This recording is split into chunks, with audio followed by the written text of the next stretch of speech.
Assalamualaikum warahmatullahi wabarakatuh. Halo semuanya, perkenalkan nama saya Rizka Putri Khairunisa. Saya mahasiswa program studi Pendidikan Bahasa dan Sastra Indonesia, kampus STKIP PGRI Pacitan. Di sini saya akan menjelaskan materi tentang aku generasi upstander, bukan generasi bystander.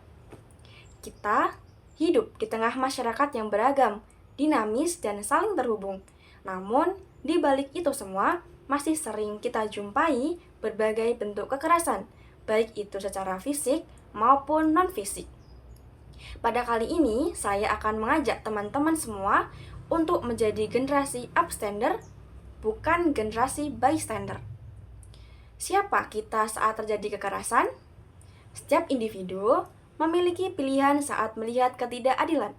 Ada yang memilih diam, tidak peduli, dan merasa itu bukan urusan saya. Inilah yang disebut bystander. Namun, ada juga yang memilih peduli, berani bersuara, dan melakukan sesuatu sesuai kemampuannya. Inilah yang disebut dengan upstander. Kekerasan itu bisa terjadi di mana saja dan kapan saja, baik itu di jalan umum, transportasi publik, sekolah, kampus, di rumah, bahkan di media sosial. Bentuknya pun beragam, mulai dari kekerasan fisik, verbal, perundungan, pelecehan, hingga kekerasan berbasis gender.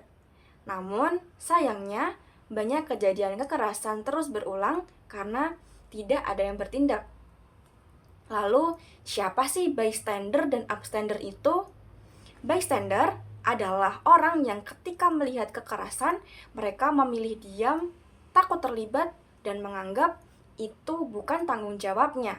Sementara upstander adalah orang yang menyadari adanya ketidakadilan, peduli terhadap korban, bertindak dengan aman, dan bertanggung jawab dan berani melapor atau mencari bantuan. Upstander itu tidak harus bertindak besar, tetapi tindakan kecil pun sangat berarti. Lalu, kenapa sih kita harus menjadi upstander? Menjadi upstander berarti kita membantu menghentikan kekerasan, memberikan rasa aman pada korban, mencegah kekerasan terulang, dan menciptakan lingkungan yang lebih adil dan manusiawi. Diam itu bukanlah solusi, justru diam dapat memperkuat pelaku kekerasan. Ada 4 cara yang bisa kita lakukan sebagai upstander. Pertama, direct. Kita bisa menegur pelaku secara langsung jika situasi memungkinkan.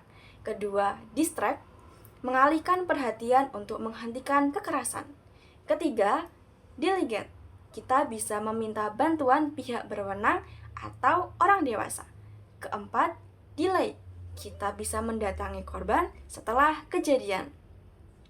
Sebagai generasi muda, kita tentu punya peran penting untuk menolak segala bentuk kekerasan, berani bersuara demi kebenaran, saling melindungi dan menghargai, dan yang terakhir, kita juga bisa menjadi contoh positif di lingkungan kekerasan.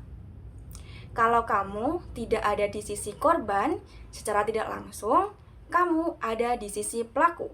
Mulai dari langkah kecil, suaramu itu sangat berarti.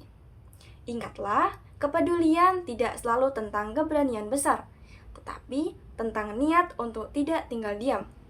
Membantu itu memang tidak selalu mudah, tetapi diam bukanlah pilihan.